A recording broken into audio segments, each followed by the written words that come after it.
बस की काली अंधेरी रात थी। हेमा मात्र 1 साल की बच्ची थी। राजू के लाख मना करने के बाद भी उसकी पत्नी ने उसकी बात नहीं सुनी। हेमा की आंखों के सामने उसकी माँ आग की लपटों में जलकर राख हो गई। उस बेचारी को कभी समझ नहीं आया कि बाकी दोस्तों की तरह उसके पास उसकी माँ क्यों नहीं थी। इस बात को 25 साल बीत गए और इससे पहले कि ज्यादा देर होती, राजू ने अपनी बेटी की शादी तय कर दी। हेमा की शादी के दिन राजू को अपना 25 साल पुराना वादा पूरा करना था। पापा, अपना ख्याल रखना और प्लीज अपनी दवाई टाइम पे ले लेना। बेटा, तू भी अपना ख्याल रखना, खुश रहना और ऋषि को भी खुश रखना। ऋषि अच्छा लड़का है पापा, वो मुझे खुश रखेगा।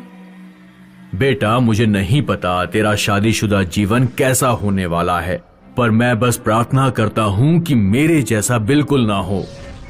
ऐसा क्यों कह रहे हो पापा? बेटा, 25 साल पहले तेरी माँ हमें छोड़कर चली गई और तूने आज तक उसके बारे में एक भी सवाल नहीं किया। आपने मुझे कभी माँ की कमी महसूस नहीं होने दी और चाहे जितने भी सवाल कर लूं, जवाब तो नहीं बदलने वाले, इसलिए मैंने सवाल करना बंद कर दिया। हे माँ, मेरी प्यारी सी बच्ची, तेरी माँ तंत्र मंत्र में इस हद तक पागल हो गई थी कि एक दिन जब मैं खेत से घर वापस आया तो उसने तुझे भी अपने उस तंत्र मंत्र में शामिल कर लिया था। ये जो निशान तेरे हाथ में है उसी दिन लगा था। उसने तेरे हाथ में चाकू घोंप दिया था। मेरी खुद की माँ ने ऐसा क्यों किया मेरे साथ? उस चाकू से भूतिया शक्ति वो बुलाती थी। पर ये सब आप मुझे आज क्यों बता रहे हैं पिताजी?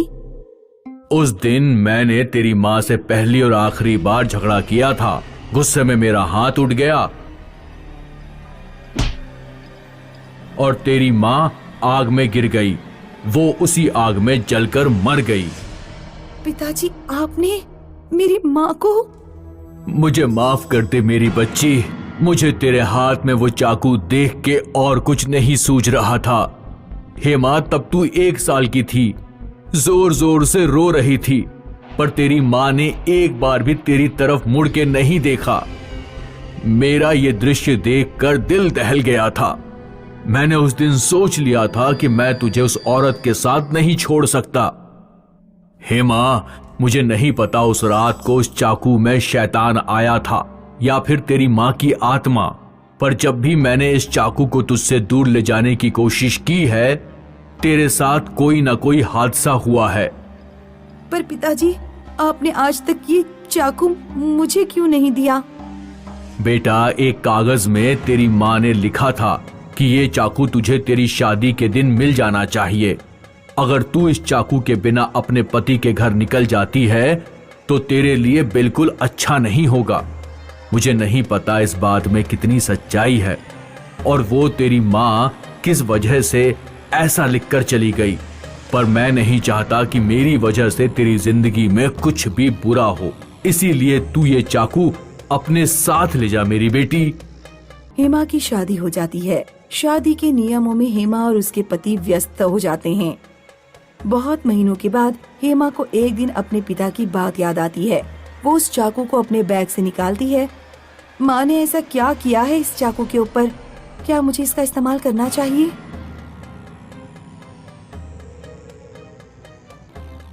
एक नटखट बिल्ली जो बार बार घर में आके बर्तन गिरा देती थी, फिर से किचन में घुस आई थी। भूतिया चाकू ऋषि के पास ही रखा था। उसने झट से चाकू उठाया और बिल्ली के पीछे भागा। ऋषि का पैर फिसला और चाकू उड़ के बिल्ली की गर्दन में जा गिरा। ऋषि और हेमा दोनों थोड़ा चौंक गए कि चाकू ठीक बिल्ली के गर्दन में कैसे फंसा।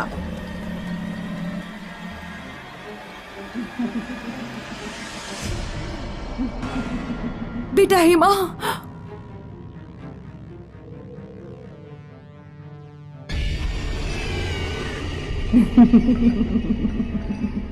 हेमा, तू तो गई।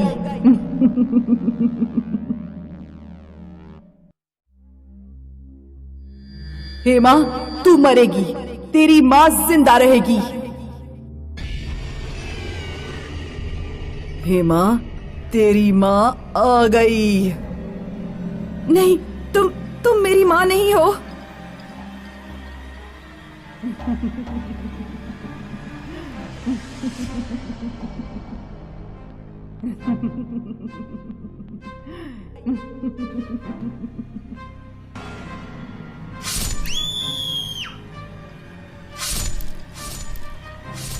वो मर चुकी है। हेमा, तुम जिंदा हो। भगवान का लाख लाख शुक्र है। इस लाश को और इस भूतिया चाकू को हम जला देते हैं ऋषि।